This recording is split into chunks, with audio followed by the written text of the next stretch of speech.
And welcome back to your fourth stimulus check and news update. In today's video, we'll be touching base on both the bipartisan infrastructure bill and the partisan human infrastructure bill. We'll also be discussing the $15 billion the IRS sent out to numerous people last Friday and why you may be getting a paper check in the mail soon. Additionally, we'll talk about the possibilities of Americans receiving a fourth stimulus check by year's end. Moreover, we'll discuss plans by the Biden administration to make a record increase to food stamp benefits. And finally, we'll also be going over some other news topics. But first, before I get into today's video, if you would like to receive a couple of free stocks from Webull, valued up to $2,300, make sure to claim them by clicking my link in the description box below. Okay, so starting off today's video, following the moderate Democrats' strong message to Pelosi last week telling her that, hey, if we don't pass this bipartisan infrastructure bill right away, we'll make sure the other bill based around human infrastructure doesn't stand a chance at passing either. Well, obviously, this came off as quite alarming to House Speaker Pelosi. So in return, Pelosi, in a fit of anger, and as recommended by her psychiatrist, wrote up dozens of hate mail messages to her Democratic colleagues. Before the letters were able to be properly shedded, an anonymous tipster was able to release the letters. After Pelosi was able to calm down and realize that other members of Congress may not think exactly as her, she released a better-suited Dear Colleagues letter. In the letter, and as shown up on the screen, she states, "Our goal is to pass the budget resolution the week of August 23rd so that we may pass Democrats' Build Back Better agenda via reconciliation as soon as possible. To that end, I have requested that the Rules Committee explore the possibility of a rule that advances both the budget resolution and the bipartisan infrastructure package. This will put us on a path to advance the infrastructure bill and the reconciliation bill." Basically, Pelosi is not backing down, and she's still asking the Rules Committee to draft a resolution that would bring the two bills together. In other words, the two bills would be merged together in a way that members of Congress would have to vote to allow both of them on the floor. In response to this letter, the moderate Democrats are, for now at least, deciding to stand up to Pelosi, and they said, "While we appreciate the forward procedural movement on the bipartisan infrastructure agreement, our view remains consistent. We should vote first on the bipartisan infrastructure framework without delay and then move to immediate consideration of the budget resolution." In short, they're telling Pelosi that they'll need to hold a vote first on the bipartisan infrastructure bill, and then later on, they can focus on the other bill based on human infrastructure. Meanwhile, Senator Ted Cruz makes his best case against any further government spending. It's a trap! Why is that, Senator Cruz? It's a trap! Why? It's a trap! Why is it a trap? At a time when we've spent trillions of dollars already to combat a deadly, at a time when we're seeing rising inflation across the country, we can't responsibly be spending yet another $1 trillion. Furthermore, suppose this so-called bipartisan $1.2 trillion infrastructure bill was being offered in exchange for the Democrats' massive $3.5 trillion reckless tax and spend bill. In that case, I could understand the logic of doing the smaller bill instead of the massive bill. But it's not being offered in exchange.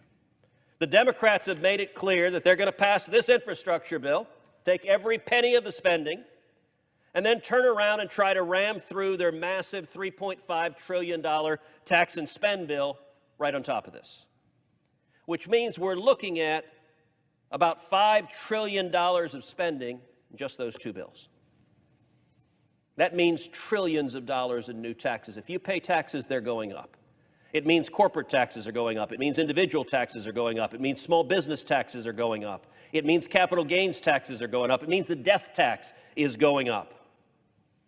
All while our debt is going through the roof and inflation is rising across the country. These numbers all seem abstract, millions, billions, trillions. It's hard to know what you're talking about. So let's see if we can make it a little more real.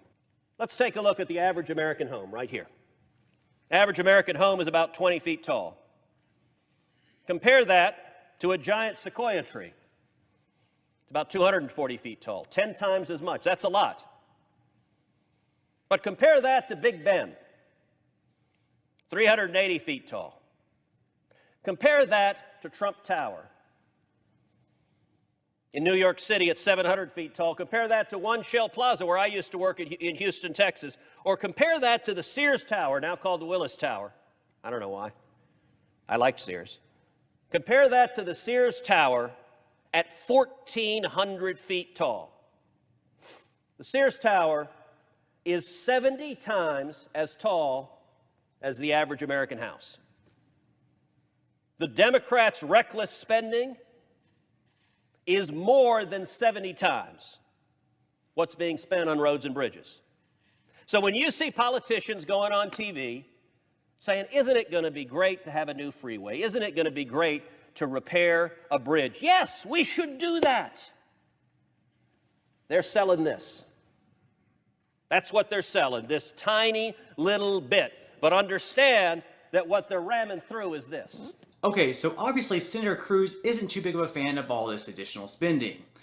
Already, in some other news, at some point today, the Biden administration is looking to release their plans on a huge and permanent increase to food stamp benefits. This is expected to help around 42 million Americans and will be around 27% higher than they were before. In total, this will come out to an increase of about 40 cents per meal. Another way to think of it is right now the average monthly benefit is around $121 per person.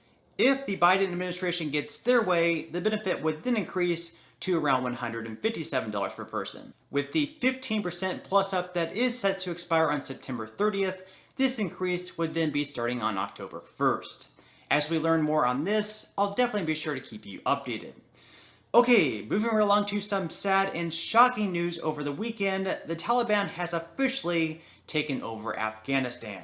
After a 20-year war with many lives lost and trillions of dollars spent, it's all pretty much amounted to nothing. And whether you praise the move with the belief that we should avoid wars at all costs and that we shouldn't be the world police, or you think it was a bad move pulling our troops out with the belief that we should keep fighting for a more stable Afghanistan, either way, this sight was a tough one to swallow. At the moment, there are around 10,000 Americans still waiting evacuation from the country, and after many women grew up in a country that actually allowed them equal rights, the freedom to go to school, and dream of a career, all those dreams in the past few days have possibly come to an end. So now, many of these women in Afghanistan have to wonder whether or not they'll be able to continue their education or even return to work.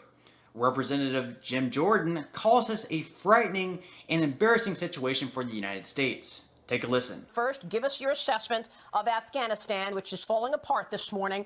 The Wall Street Journal is reporting that the Taliban has now entered Kabul, home to 6 million Afghan people. Your reaction? Well, I think the first thing is, why is Joe Biden on vacation? I don't think he's taken one question from the press this entire weekend.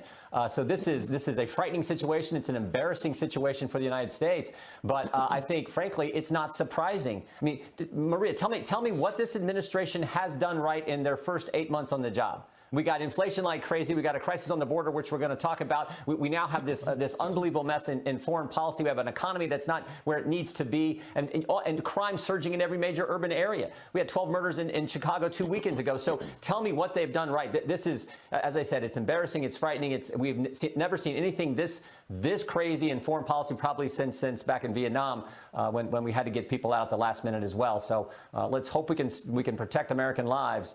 But this would not happen. This would not happen if President Trump was in the White House. We know that. We would not be treated the way we are from our adversaries. We would not have what took place up in Anchorage, Alaska a few months ago, where Secretary Blinken was treated the way he was by his Chinese counterpart. That just would not happen when you project strength and confidence from the White House. But unfortunately, we don't have that today. So Jim Jordan, obviously being a Republican, is being pretty hard on the Biden administration for what's going on in Afghanistan. And of course, they're going to try to milk this out as much as they possibly can. On the contrary, Democrats in the Biden administration are actually blaming former President Trump for what's going on. President Biden said that Trump empowered the Taliban and left them in the strongest position since 2001. In response, former President Trump said that Biden should resign in disgrace over the withdrawal of U.S. troops from Afghanistan and therefore allowing the Taliban to grab power. Again, it was a really tough move on knowing exactly what we should do in this situation. Do we continue spending more time and more money in an attempt to stabilize the Middle East, potentially losing even more American lives, all in the name of freedom? Or do we stick to policing our own and face the issues going on in our own country? Let me know what your thoughts are on this issue in the comments section below. In some better news, last Friday, millions of American households received their second monthly payment of the child tax credit. In total, the IRS sent out around $15 billion to families, which will reach about 61 million children. If you didn't receive a direct deposit last Friday, after you received the first payment as one in July, this is why. Unfortunately, the IRS had some sort of technical issue, go figure, but they did say this problem would be resolved by the time the next batch of payments go out in September. Instead, if you didn't receive a direct deposit, you should be receiving a check in the mail at some point in the next couple of weeks. Just as a reminder, for each child you have under the age of 6, you should be receiving $300.